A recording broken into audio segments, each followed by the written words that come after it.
Hey everyone, welcome back to another video, and first of all I wanted to say thank you to those that have been very patient with me waiting for my return, because I was on vacation for a week last week. I just got back this past Friday and I haven't posted anything on my Instagram, I haven't posted anything on here in a while, and I wanted to say thank you for still sticking with me and waiting for me to return.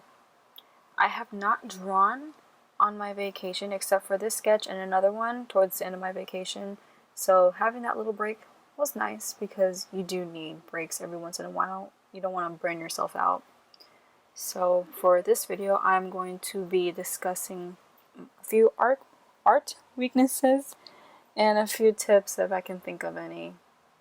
At the end of this video I should have, I think, 5 weaknesses, and I'm not sure how many tips I'll be able to have because I lose track. I talk about different stuff and I might get off topic. So there's that. First, I want to get this out of the way of the drawing.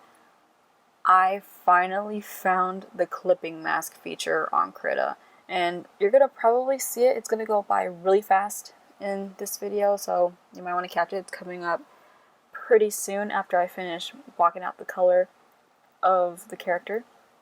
And that's the whole reason why I'm just blocking it in with the base color of her bark or skin, because I don't have to do simple like every other color that I'm going to use for the base anyway. I can use the clippy mask.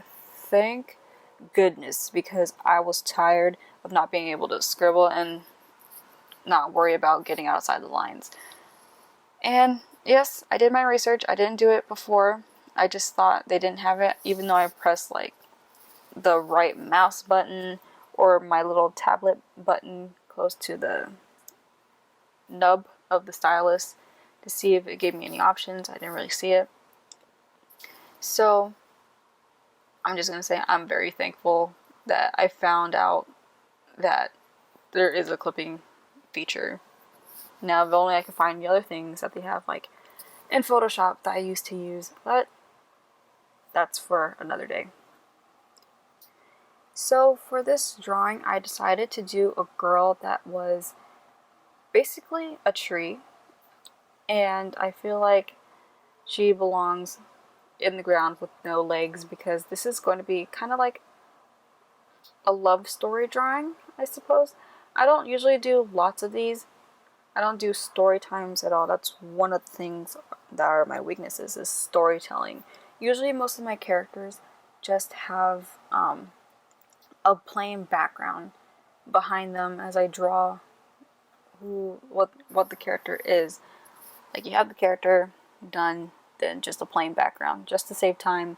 Because one, I usually don't have enough time to do stuff like this anyway. I'm going to need a lot of free time to do it.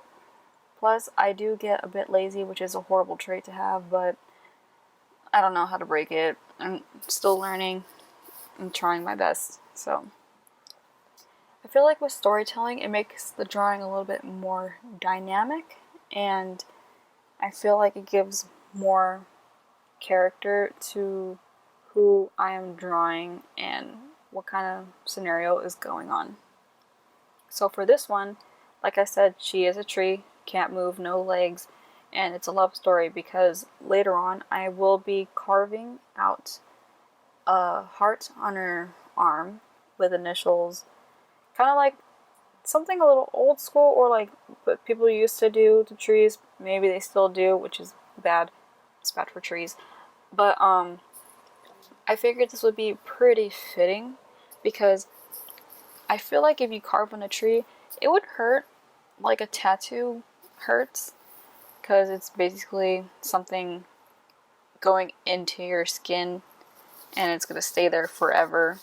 So I felt like that was a perfect kind of way to resemble a tattoo for this. And I decided to name her Emily because, one, I do not give my characters names, and I feel like she kind of looks like an Emily.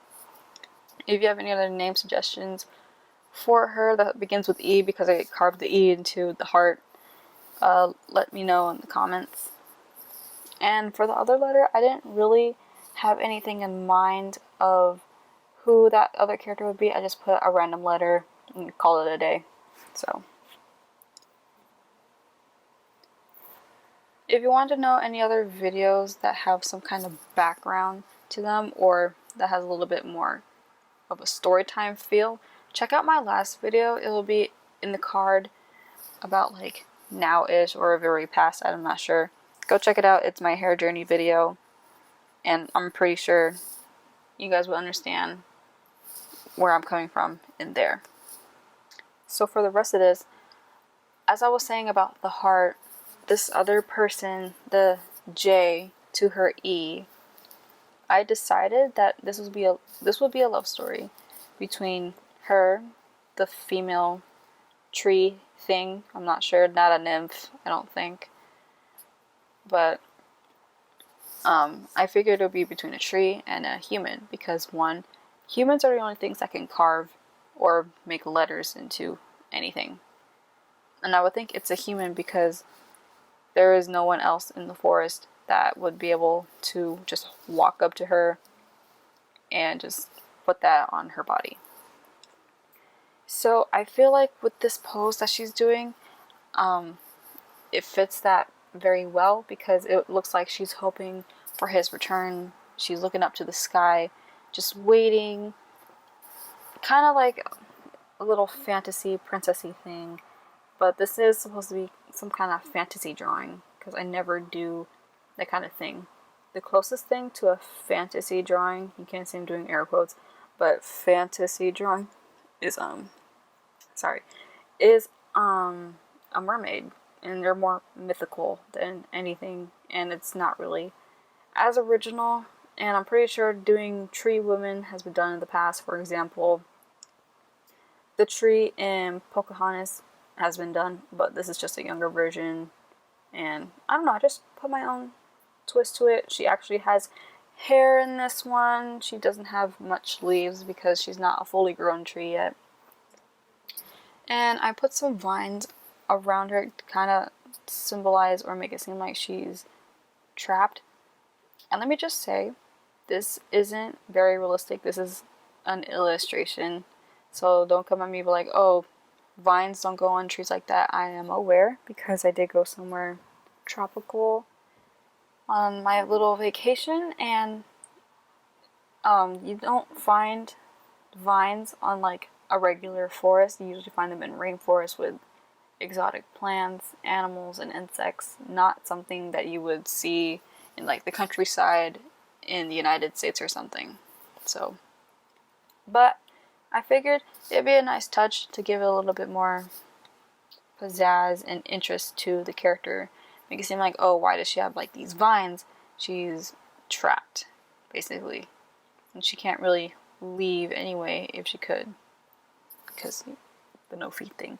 Anyway, so that's for storytelling. And about this character that made it me very happy to draw was her side profile. That's number 2.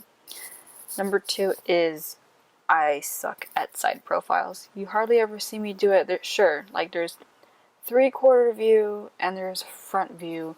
I've tried to do side profile before, but none have come out as good as this.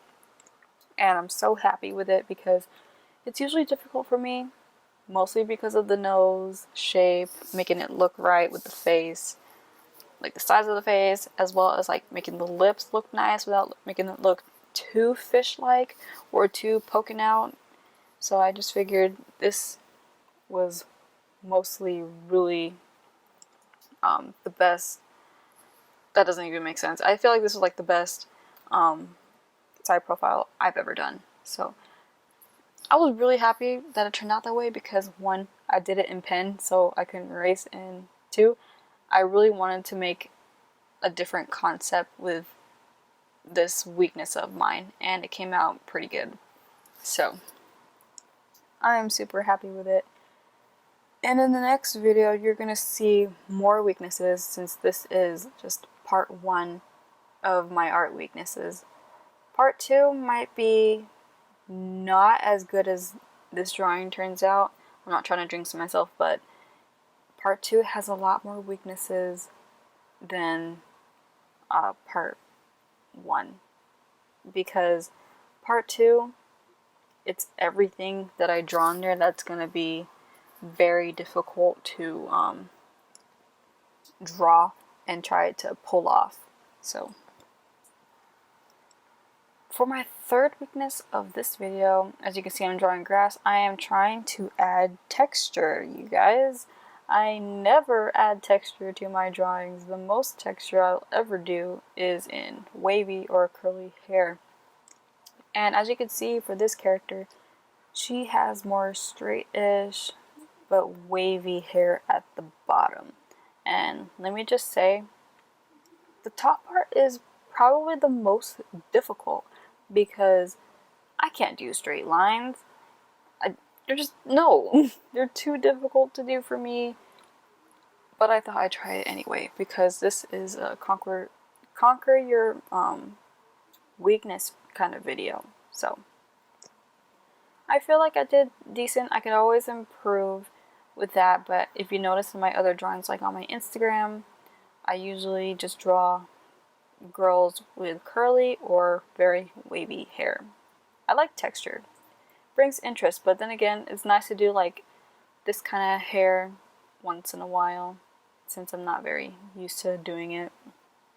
But that's another example of texture, as well as when you saw the close-up of her body, she's a tree, so I had to give her like those lines for like the bark and whatnot. I don't know if you can tell within the drawing when it's done, but where her belly button is supposed to be, that is where I put like, you know, those tree rings. Like when you cut a tree and it's just a stump, you see like all those little circles. I tried to incorporate that into her belly button. I thought that would be a little fun idea to do, so I decided to do it. For other textures, well, there is the grass, but also the trees. I was so happy to find like the perfect brush for trees. I'm not even joking. Like, if you can see, like, the brush that I'm using, it doesn't look like it's meant for trees, but it's literally the perfect one.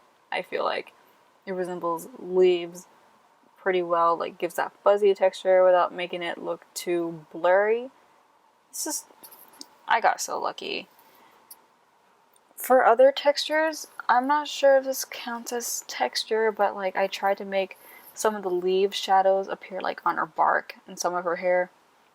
But in the end, it just ended up like on her roots and a little bit of the bottom half of her. So it was interesting. I tried many times. I cut it out of this video because I don't want this to be long, or like not too long like my usual videos, because I feel like you guys don't want to sit here for an hour just watching me paint and talk. So I figured why not cut it a little short to the more important bits. So next will be texture. I believe this is number 4. I could be wrong, but I'm pretty sure this is number 4. For textures, the most texture that I do is, oh my god, I'm so dumb. 4 is number detail.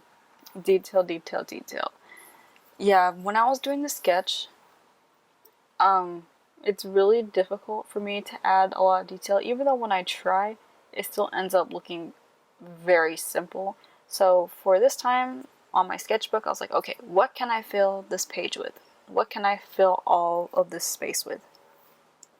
And basically, I figured, why not add some more like plants? Why don't I add the texture of the grass? Why don't I shade the vines to make it look like they're 3-dimensional? Making the detail like in herself as a whole, like with the texture of the tree. Why not do hair detail since I don't usually do that? I also added more trees and other stuff like mushrooms, flowers, and later on shadows of the tree leaves, I suppose. It was really fun painting all this stuff because I usually never do that. I only do the character, but this whole digital painting took 3 hours to do. That's like one of the longest drawings I've ever done. But I am so happy with the results. I wouldn't have it any other way. But yeah, details, I strive to put more detail into my work because I wanted to make it unique and not super boring with just nothing there. So I figured putting a little pizzazz, like more details, like strange mushrooms, some flowers, vines, some different shades of green for the trees to make it look like there's light coming through and it hits a different part of the tree to make it more vibrant. All these things I should incorporate to more of my drawings if I have the time to, which I will need to find time to for my next video, part 2. And lastly, what I'm saying about this whole video is backgrounds. Backgrounds make your character feel like they belong. Like, for example, she's a tree surrounded by trees that also have vines. She might turn into one of those trees one day, who knows, but I feel like backgrounds make the whole piece a little bit more dynamic. It makes the character stand out a little bit more, and it just makes the whole drawing cohesive. Also, with backgrounds, they can also make a little bit more depth, or create a little bit more depth within the drawing, because one, she's a little bit closer than the trees behind her, which makes it seem like, oh, there's distance, there's some kind of thing going on besides her just being in a random forest. But I also added a little bit more different shades of green for the grass, more shading or lighting to the trees to make it more vibrant and just not leave it super dull.